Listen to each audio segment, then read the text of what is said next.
Sukam karati vachalam bhangam nangatekinim yakipam taham bande shikuruntarinam. Om Jnana Tibrandasya Gananja Shalakaya Chakshumaritam Yena Tasama Shikunave Namaha.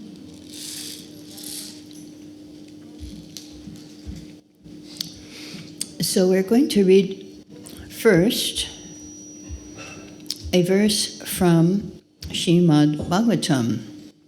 This is Canto 10, Chapter 2, verse 17. Because yesterday was Janmashtami, and this is about how Krishna appeared. And it's very important because you will hear the purport. We will read the purport, some of it, and you'll see why I'm going to connect this with Srila Prabhupada. So today's class will be about Srila Prabhupada performing Janmashtami in every year from 1966, even 65, until 77. Where was he and how is he performing Janmashtami? So that will be about, we're connecting Krishna and Prabhupada here. So yes, so this verse. While carrying the form of the Supreme Personality of Godhead within the core of his heart, Vasudeva bore the Lord's transcendently illuminating effulgence, and thus he became as bright as the sun. He was therefore very difficult to see or approach through sensory perception. Indeed, he was unapproachable and unperceivable, even for such formidable men as Kamsa, and not only for Kamsa, but for all living entities. Purport. The word Dhamma is significant. Dhamma refers to the place where the Supreme Lord resides. Beginning of Bhagavatam 1:1, it is said, Dhamna svena sada nidastakuhakam satyam param dhimahi. In the abode of the Supreme Personality of Godhead, there is no influence of material energy. Dhamna svena sada nidastakuhakam. Any place where the Supreme Lord is present by his name, form, qualities, or paraphernalia, immediately becomes a Dham. For example, we speak of Vrindavan Dham, Dwarka Dham, Mathura Dham, because in these places the name, fame, qualities, and paraphernalia of the Supreme Godhead are always present.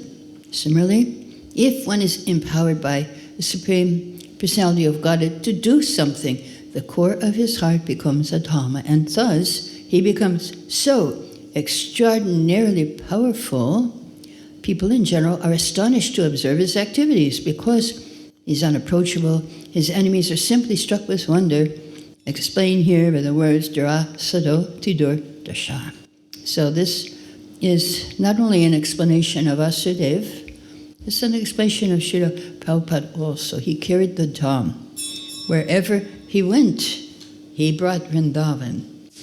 Burijan Prabhu experienced this because he had association of Srila Prabhupada, and later on in his service, he went into the deity room as a pujari, and as soon as he went into the deity room, he said, "Oh, this is how I feel when I'm with Srila Prabhupada." So what does that mean? Prabhupada's bringing the Dham with him. It's in his heart. And sometimes devotee could see him as very effulgent. Even non-devotees could see him as very effulgent. There was I think it was New York City, one airport, Prabhupada was coming, and there were some black men, they were cleaning the floor, and they started shouting, "He's shining, he's shining, he's shining." So yeah, Prabhupada had that. He was carrying Krishna. He was carrying the Dham. So wherever Krishna appears, specifically in the heart, that is called a Dham. And also when you're chanting, you're making a holy Dham. And Prabhupada had the power to reveal the Dham. They made New Vrindavan. And so Prabhupada carried Lord Krishna everywhere. So Srila Prabhupada, his first Janmashtami was actually on, let's see. Oh, this is Yeah, when he was on the boat. When it was, I believe, August 20th, 1965. And Prabhupada was going to be 70 years old. So he said, today the ship is plying very smoothly. I feel better, but I'm feeling separation from Vrindavan and my lords, Shri Govinda Gopinath Radha Damodar. My only solace is Chaitanya Charitamrita. So he was reading this book, and then he felt okay. That was how he consoled himself. I have left Bhartabhumi just to execute the order of Shri Bhaktisiddhanta Saraswati in pursuance of Lord Chaitanya's order. I have no qualification, but I've taken up the risk just to carry out the order of His divine grace. So I depend on their mercy so far away from Vrindavan. So this was Prabhupada. He didn't take an airplane. He was on the boat for a whole month. And yes, so he was writing, thanks to Lord Krishna for enlightening Sumati Mataji for all these arrangements. I'm quite comfortable. But on the 14th day, he said, seasickness, dizziness, vomiting, Bay of Bengal, heavy rains, more sickness. And then he got relief when he went to Colombo, Sri Lanka. So then 1 year later, in New York City, he had a small crew of Hare Krishna chanters, like a lot of hippies. For observing Janmashtami, there were special rules. No eating. And the day you should only chant and read and discuss Krishna consciousness. So maybe some of you experienced that here yesterday. Yesterday we were following that. So the devotees were saying, his request seemed like a very difficult proposal. And some of us said, well, how can we do this? It's not possible. So Swamiji said, if you feel sick or weak, there's some fruit in the fridge. You can take some fruit. So then they said, yeah, then we felt better. It gave us some hope. Because it seemed almost impossible a living being could go all day without eating. So these were the first devotees. He wanted us to try for it. And yeah, it's not like we had to do or die. We could have fruit, actually. Of course, fasting, fruit is like fasting. He said, fasting was one problem. Another problem was, what do we do a whole day? How to control the mind. So when Prabhupada was with us reading Gita, it was very enjoyable, but when he left us alone, we began to complain. I don't think I can do this. How he is expect us to stay here all day? And one disciple, Janaki, she told Prabhupada, yes, that I can't stay here. I have to go feed my cats at home. And Prabhupada said, no, don't do it. Stay here. You can feed them later. She said, no, I'm sorry. I have to go and take care of my cats. And so these were the early devotees. The rest of us reluctantly surrendered and stayed there for a whole day, slowly turned into afternoon and night. And they were trying to chant on they had new beats. And when I was also in America, I had to make my own beads. Go to the shop, get some little beads, and string them myself, and send them to Prabhupada. I was in Florida, and Prabhupada was in India. And we had to send a letter to Prabhupada too. So I said, Prabhupada, if you don't initiate me, what's the use of my life? I'll just be like a dead body. So then he wrote back, and he gave me 6 instructions that chant at least 16 rounds, follow 4 regulative principles, read and study all my books, go on Sankirtan and distribute and do deity worship. 5 and 6 is 24 hours be engaged. So I'm still working on that one.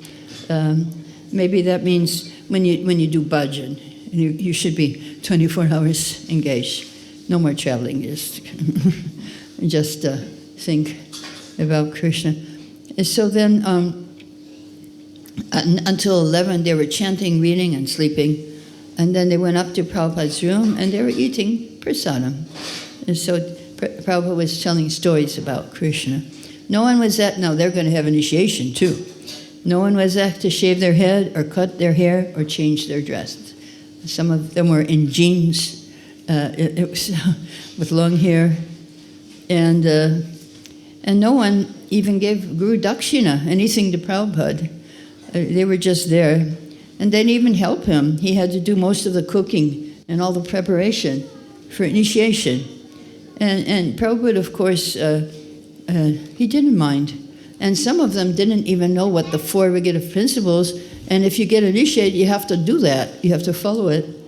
So after initiation, somebody asked, are we supposed to follow these 4 regulative principles now we're initiated?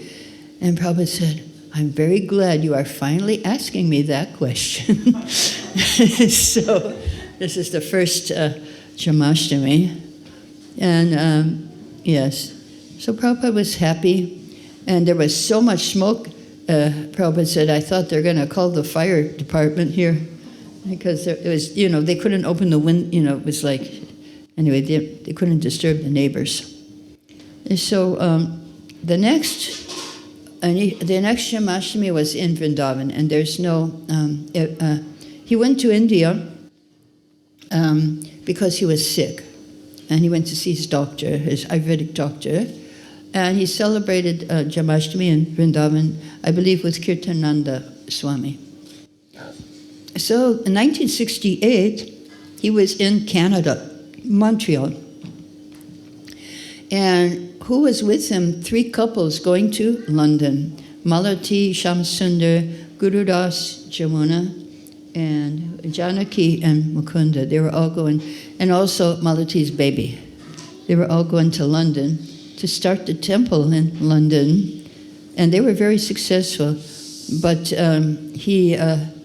and they, before they went to London, they asked Prabhupada if they could put their head on his feet, And so all of them got to do that. Nobody was able to do that except for them in 1968. After that, and there was one lady, Indian lady, she joined in Canada, and she asked the devotees if she could touch Prabhupada's feet, because in India, that's what you do.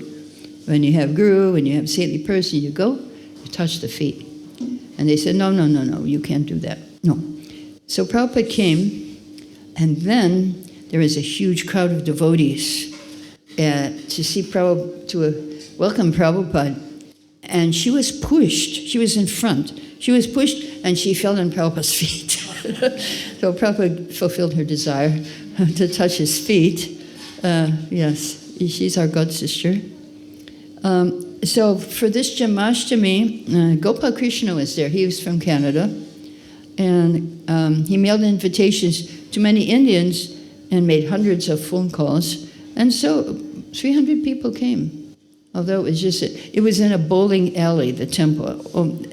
Bowling, they throw these balls and hit these pins.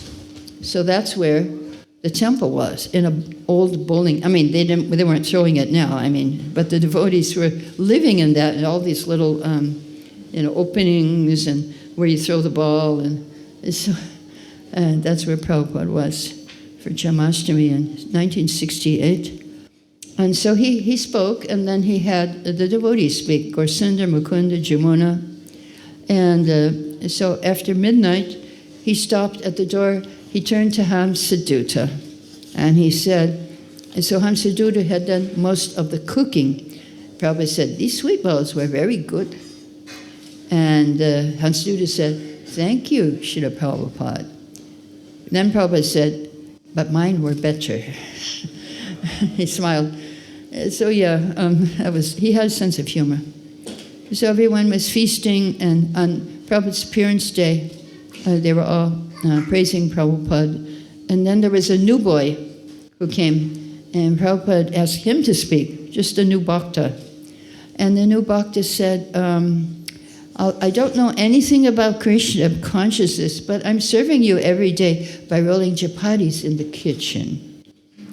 And I love hearing your lectures and rolling chapatis, and I'm satisfied and happy and just want to eternally roll chapatis and hear your lectures. Oh, that's what he said for Vyasa Puja Day. So yes, now in 1969 it was in Germany. I don't know which city actually. So hundreds, here there were only about 6 devotees. Last year was hundreds of Indians, and this year only 6. It was a new temple. I think probably started in 1969. So they fasted, they talked about Krishna. At 11:30, Prabhupada decided to have his head shaved. He usually did this once a month. So Krishnadas shaved his head, and everyone was just sitting and watching.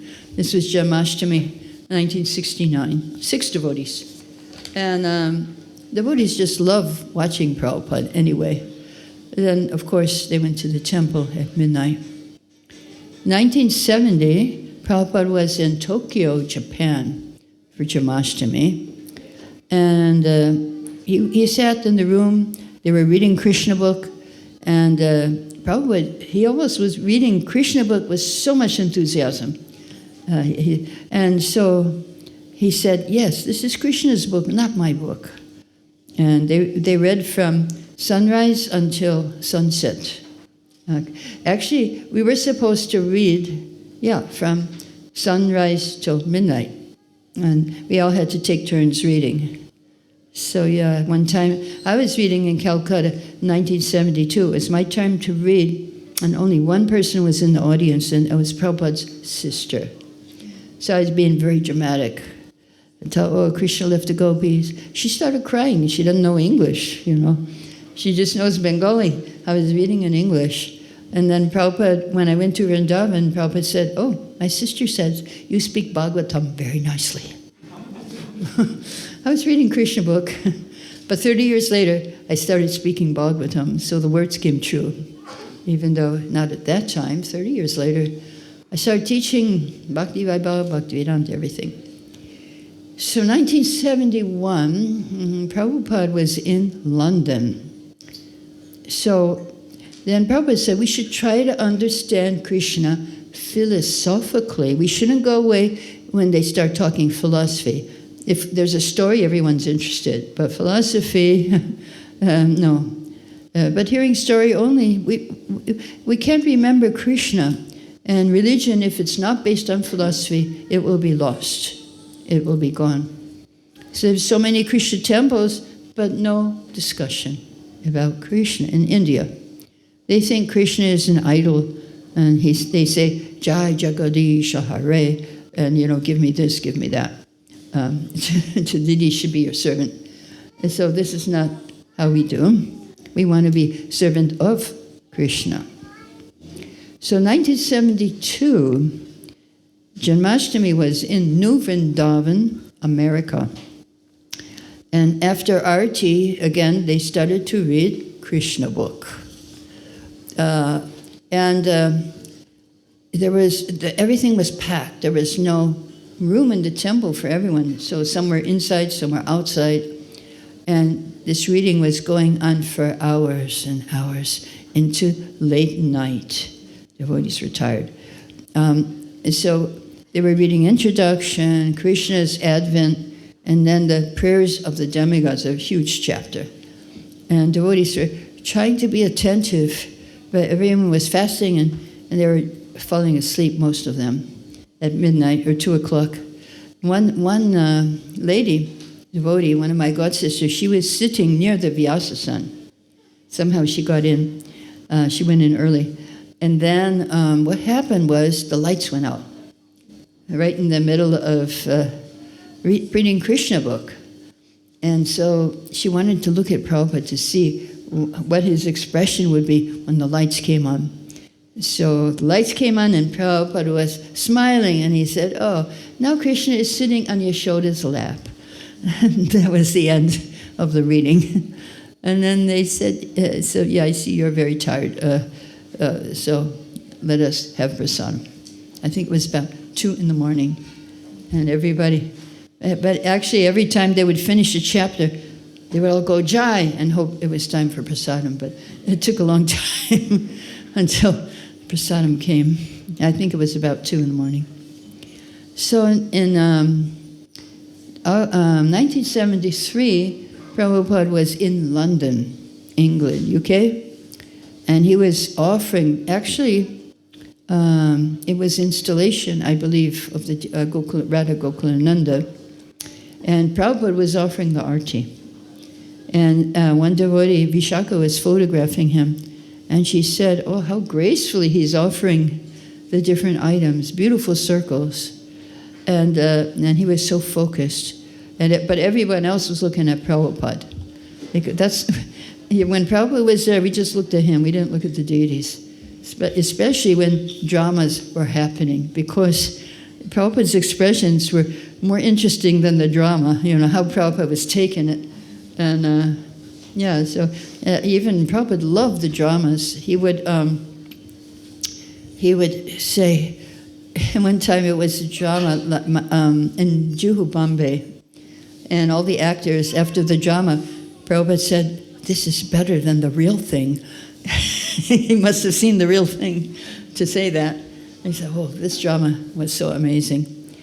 So then Prabhupada, there's a famous video you can see on somewhere, that after doing arti to Radha Gokulananda in London, he started circumambulating the deities. And as soon as he started, he's jumping, and all devotees are jumping, because once Prabhupada starts jumping, you also jump too. And you just feel like you're brought off the ground. He just has to go like this, and we're off off the ground. And so so Prabhupada, Bala Gopal, she was Pujari there, she was with the deities. And he invited everyone to go in the deity room and circumambulate the deities. So then she said, there's this energy you feel, and you're lifted off your feet by his ecstatic energy. And the Indian ambassador to England came, and he expressed his appreciation of Prabhupada's work. And yes, so Prabhupada spoke. He's saying, in India we have everything for understanding God, ready-made, but we won't accept. So that's why he came to America. And his rationale, his reasoning was, okay, in India, everyone wants to follow America. So that was in 1972, 71. So he said, okay, I'm going to bring the Americans here, and they're going to do Krishna consciousness, and the Indians will follow them. So that's what happened. And they were so surprised to see us chanting and dancing and ecstasy. And they also wanted to be happy like that too. So that was really nice. And so Prabhupada says, we're trying to wake up everyone, because Krishna is there, and we just have to wake up to Krishna. And so as I said before in another class, we wake up in the morning, Prabhupada said, you have so many problems. Oh, I got to do this, I got to do that. Oh, too many things. Prabhupada said, we have only one problem: how to accept Krishna in your day. And he may come as a thunderbolt, or he may come as a rose. So both ways, happiness and distress, and we need to accept Krishna. In 1974 in Vrindavan, he was very, very sick. And he came there. They were supposed to have an opening on Jamashtami, but the temple was not ready at all. The devotee said, yes, sis, we're going to open. There were no gates to the temple. And I don't think they had the altar ready. Nothing was ready. And he got very sick, very, very sick. And but he had already invited the governor and other dignitaries to the temple for the opening. So although he was very, very sick, he got out of bed and he gave a speech, and he returned to his room. He could hardly walk. And so what he said was, we should take protection at the lotus feet of Krishna, and we can cross over this illusory energy of this world. So so Krishna is adventing. The demigods are praying for protection. We're also praying for protection, because it's such a dangerous world we're in. We don't know what's going to happen. But if we take shelter of Krishna's lotus feet, then this big ocean becomes this small. Calf's hoof print, not cow, calf. Calf is small. That's the ocean becomes like this, and we just walk over it. Nothing like that. And so that was what he spoke on Jamashtami, again, 75 in Vrindavan. We don't have information about it. 1976, he had an opening in Hyderabad. So, 80,000 people came. Although there was a railroad, there was no trains, and the road was also closed, on strike. 80,000 people came. How is it possible? Only in India. Yeah. You can do that. Yeah, I remember we had a retreat, the first retreat in Nepal. And there was no gas, no petrol, no gas. No gas and no petrol. And we had to go to the forest and chop wood for our stoves in the first retreat. And but people came. People came for it. A lot of devotees, maybe 100 in this. Because what happened, India stopped giving petrol to Nepal for some reason. I don't remember why. It was right at our retreat time. And and we sent out some very bold devotees, ladies, and they would go and bring back a whole gas cylinder, which was like, gold in those days. Just sent out some really wild Nepali ladies, and they would bring it back. And they brought back these cylinders. And so, what's her name? Meena. Her name used to be Meena, I think. It's Madhurya Radhikar or something. Yeah. Madhuri. And she was very bold, and she just went out on the motorbike and came back with a gas cylinder. So, devotees can do everything if they have the faith in Prabhupada. And so, in London, the last Jamashtami was in London, 1977. Actually, I'll tell you one more thing about Prabhupada in Hyderabad. The first time he came to Hyderabad, nobody knew who he was. The people didn't know. So Prabhupada came with a lot of sannyasis, maybe 5, 6, with the dandas. And so then when they came to meet the devotees in Prabhupada, they said, who is the guru here? And Prabhupada said, as you like. So humility of Prabhupada was amazing. Yeah, he even said in one purport, I'm old and weak, and I just hope that one of my disciples will become strong enough to take me back to Godhead. That was what he wrote in 4th canto, when Dhruva took his mother back to Godhead. And Prabhupada wrote that purport. I just hope one of my disciples will take me. So Prabhupada's humility was amazing. So in London, Prabhupada, actually, he was in Vrindavan dying, basically. He hadn't eaten for months and months. He hadn't eaten anything. And he was completely skin and bones. But he decided in Vrindavan, no, I'm going to go and preach one more time. I'm going to the USA. So he stopped in London on the way. And it was Jamashtami. So Jamashtami, you can imagine. So Jamashtami must have been in August. And he left his body in November. So September, October, 3 months. And he was already on the deathbed, basically. Well, he decided, let me go one more time. And he wanted to go to Gita Nagari to teach them how to do Varnashram, because they had a farm. So how did he do? In London, they rented a Rolls Royce car, I think one of the most expensive. Now I think there's others like Audi and something else, Mercedes. And so to take him He was in Bhaktivedanta Manor, which is in the outskirts of London, and he took the car to Bury Place, where Radha Ishwara, what? No, Gokulananda is in Bhaktivedanta Manor. Ishwar, what is it? London Ishwar. London Ishwar. Yeah, I was getting confused with Paris Ishwar. Robert said, Krishna went to get some gopis in Paris because they have beautiful faces, and that's why she's Paris Ishwar. So London Ishwar also is Radharani, actually. No, Radha Krishna is London Ishwar, sorry. Yes, so they carried him on a palanquin. He couldn't walk. He was dying, basically.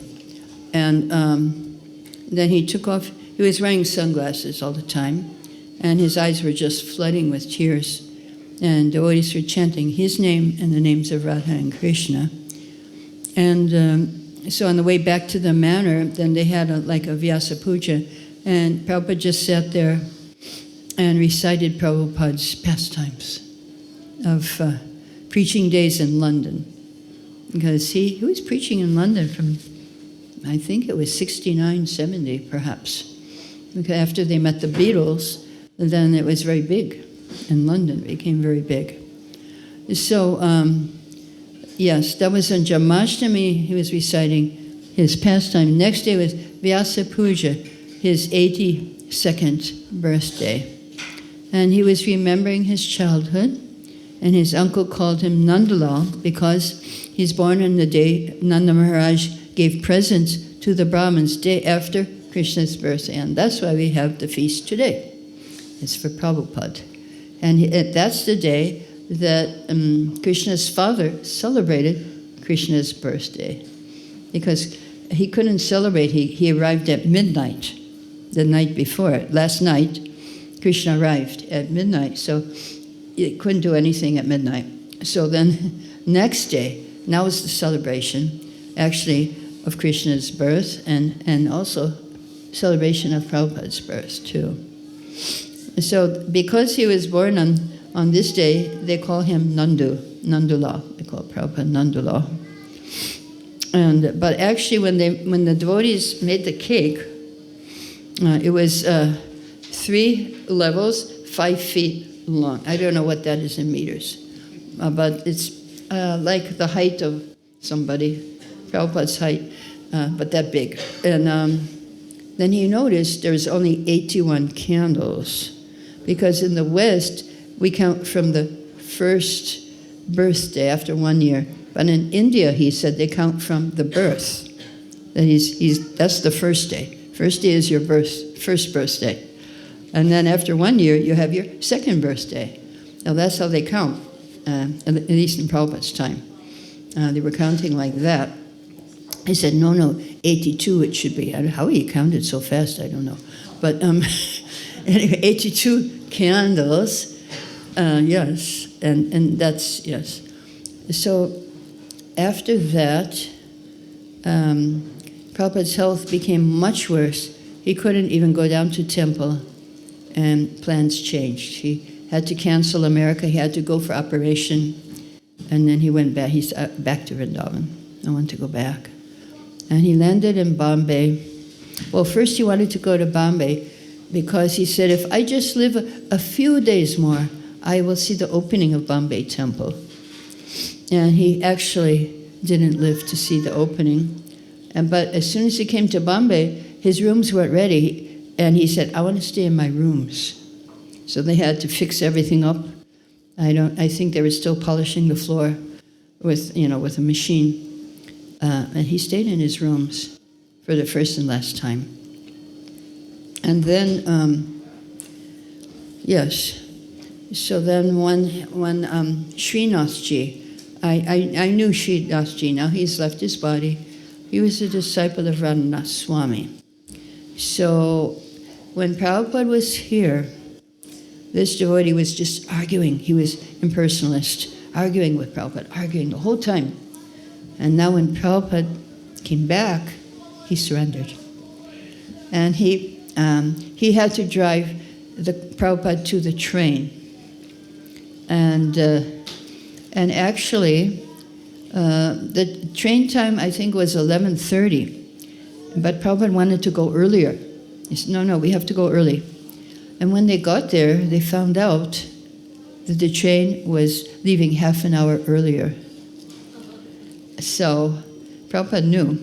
And they had to stop the train, actually. The devotees can do anything. They stopped the train. It was leaving when they got there. So they stopped the train. Oh, you have to stop. Our guru is coming on the train. And and this devotee, he had Prabhupada lying down on a mattress in the car, flowers, incense, everything. And then he got on the train. The devotee didn't go with him. He went back to his car, and he saw there was a garland, Prabhupada's garland on his steering wheel. So Prabhupada didn't forget him. So whole time he was with Prabhupada, but he was arguing. And then finally he surrendered at the end. That devotee has left his body now. And he was the son of Muffatlalal is a very famous company in India for clothing. So he was the son of Muffatlalal.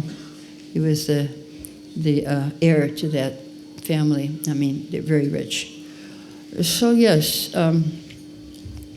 so when Prabhupada was sick, he would, like in 1974, that's when we first got the prayer to pray for Prabhupada. Dear Lord Krishna, if you so desire, please cure Srila Prabhupada. So that was our prayer. And both times when he had the heart attack or the stroke, he had a stroke in New York, then he wanted to hear the praise of Queen Kunti. And again, in this time when he was very sick, he wanted to hear the prayers of Queen Kunti at that time. How she tolerated so many problems. And then, so he was there, he was deadly ill in 74, and he still gave the speech because he invited the governor and everything. He invited many people, but then the whole thing was canceled. And then at the end also, he was trying to go to USA. When he's lying on the bed, not eating, he was drinking, but that's about it. And so we can get inspiration from Srila Prabhupada that he didn't mind sickness or health. He was always serving Krishna and trying to do his duty, following the order of his spiritual masters. So we should also do that. Try to follow that order. In the beginning days, actually, it was not correct what devotees did. One mistake devotees did in the beginning was, if you're sick, you're in Maya. Very simple. You're just in Maya, Prabhu. You're not the body. You're not sick. You're a spiritual being, your soul. Yeah, it's nice to know, but hard to follow, hard to practice that, you're not this body. If you're having a high fever, sometimes I did it when I was Pujari. I had 104, I don't know how much is that in centigrade, 42, 43, I don't know. What level do you die in centigrade? I don't know. Oh, she knows. You're a nurse. 42. Oh, in America, yeah, one time I had 1 degree before death. In 106 in America, and 107 you die. And I was just in Calcutta on the floor. We didn't have beds, on a mat. And the person who was helping me couldn't read the thermometer, so I had to read it and tell him 106. Well, one time I had 104. I went to Jasadides. My fever went away. Isn't that amazing? Yeah, so, sometimes it's good, but we should not neglect our health. Now I'm spending at least 2 hours a day. Yoga, Qigong, self-massage, many things I do. Eating ginger, a lot of things. Whatever they tell you to do natural, I do it.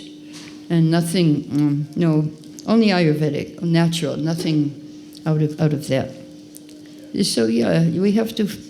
Prabhupada, he tried to take care of his health, but he wasn't a very good patient. they would call a doctor and they would show him the medicine. And so, Prabhupada, you're going to take it? And he says, yeah, it's okay. Yeah, anyway, so, he wasn't a good patient at all. And one time he had a strict diet from the Ayurvedic doctor. And devotees, they cooked it once. And he said, this is starvation committee here. I want my puris and my dal rice, chapatis. Starvation, he called them starvation committee. And so, anyway, so we should take care of our health and pray to Prabhupada. Let me try to follow in your footsteps. You cannot imitate what he did, how he traveled and he didn't sleep.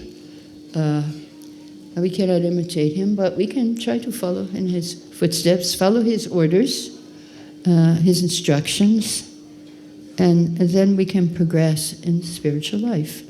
So I'll stop here. If you have any questions, comments, you can ask at this point.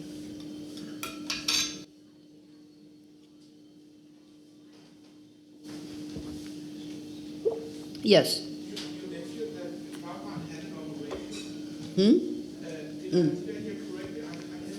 In London. He had an operation because he stopped passing urine. So if you do that, you die. So they had to open up something so he could pass. Yeah, that was in London. He did have an operation. And that in Vrindavan he stopped, and that's it. No more operation. That's what happened also the day he left too, and he left his body. Ayurvedic doctor said he only has a few hours left, because he wasn't passing at all. So yeah, that happened. But that time he was in Vrindavan. He wanted to leave in Vrindavan, so he just left. Not in London. He didn't want to leave there. So he cooperated with the operation. Yeah. Any other questions? Yes.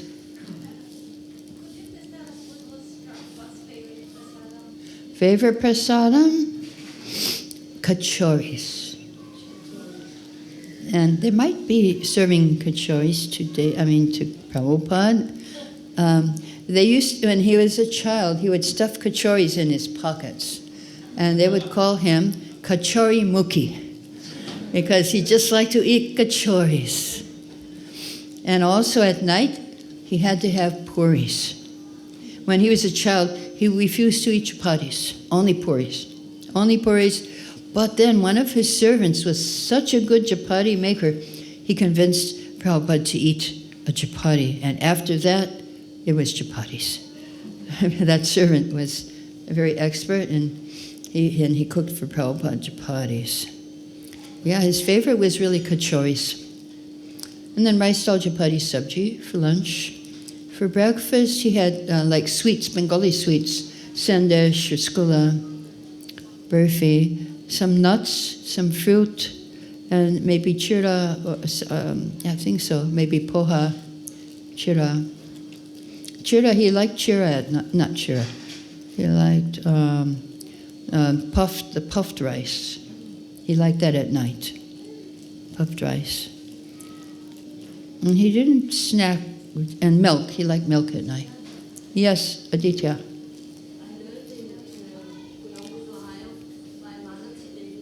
Malati said what? She said Prabhupada likes the rice with butter on the top. Rice with butter on the top. And the warm milk in the evening. Or milk in the evening. Have to boil it off 3 times. Yeah. Well, that's any raw milk you have to boil 3 times. The regular milk you get, I think you don't have to, but raw milk, which we get in India, you have to boil 3 times. That sterilizes it. And I also heard he would drink milk so hot, very, very hot. He said if it's cold, it's not good for you. You can't digest it. You have to have hot milk. Yeah. And I remember a story. about, I think this is from Sri Ramaswami's book on Radha and Krishna, that one time, somehow, the gopis met with the queens. This is not in our Bhagavatam. He got it from some commentaries in Bhagavatam.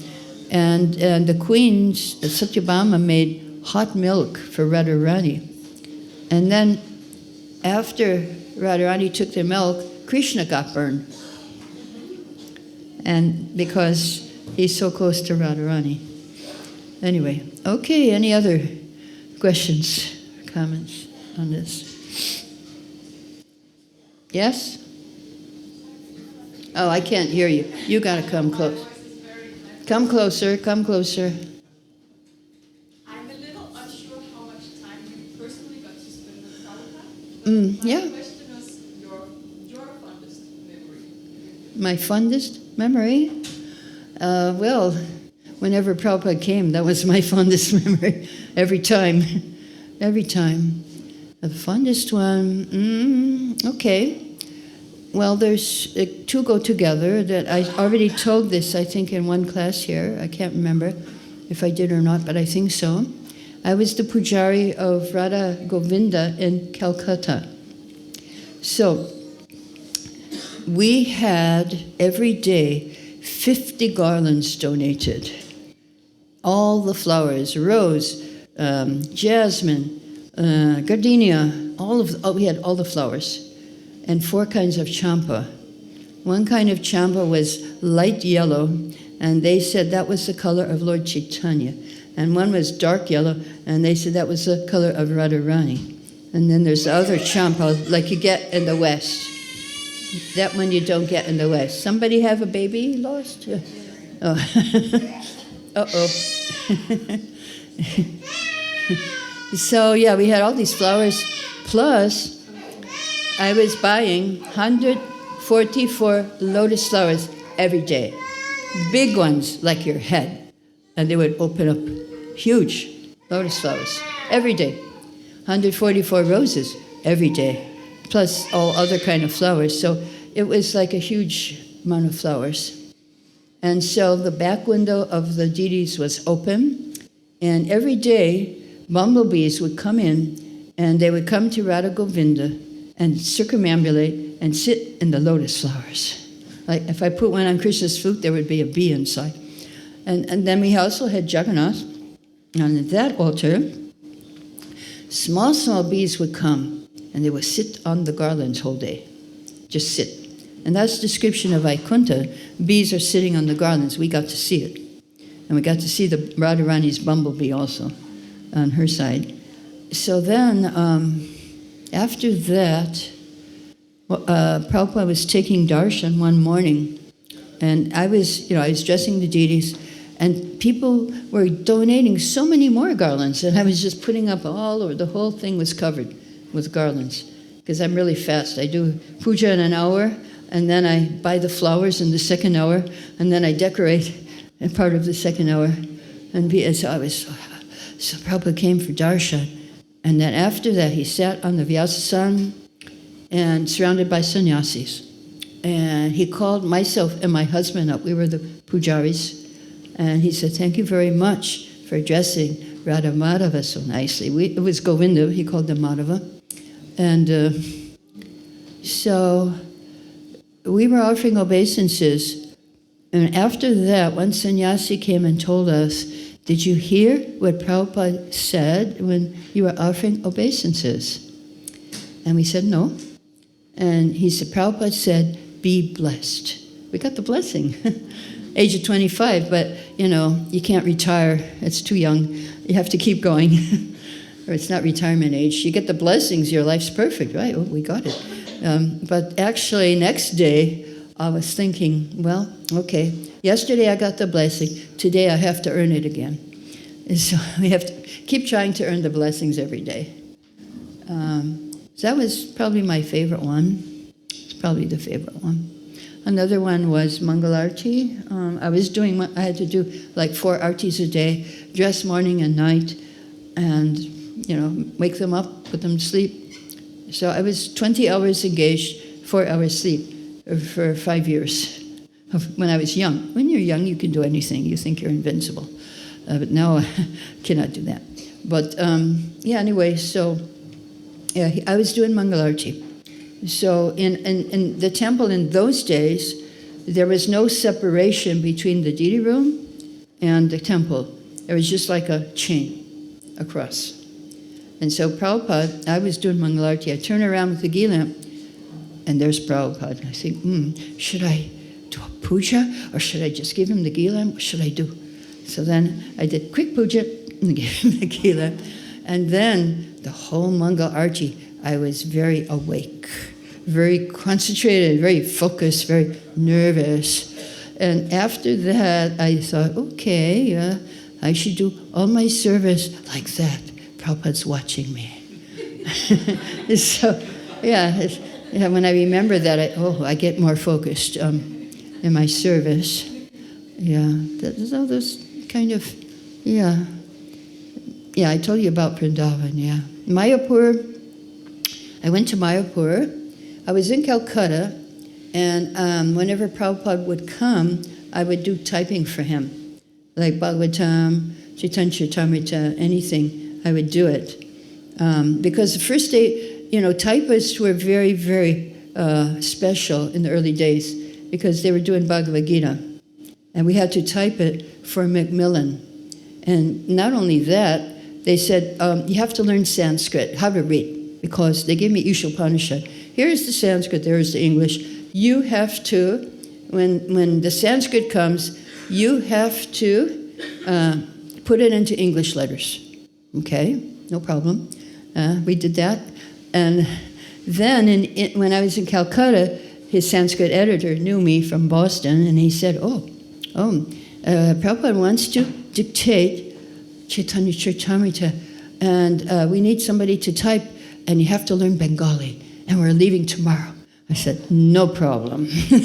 I want to go with Prabhupada. We don't care. We just want to go. So then gave me a Bengali book. I learned to read. Off I was the next day, 2 hours in between my Pujari service.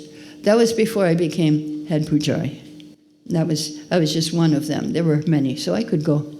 And I was in Mayapur, and we were living in the Lotus building, which was under construction.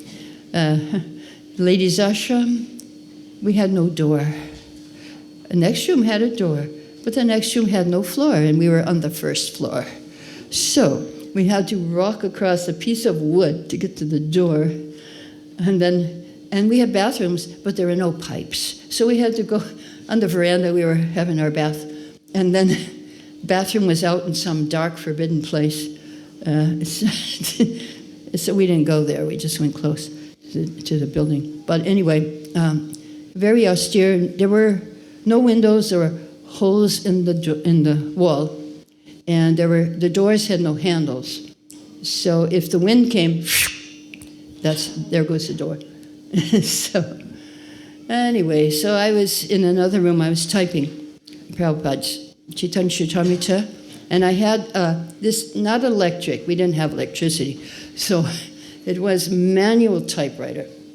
So return means you type one line and you have to bang it. That's return by hand. You don't just press a little key. No, like that. And if you make a mistake, white out. You have to white it out and retype it. Once the white, you have to dry the white out, and then you have to, it's like you paint over the letter.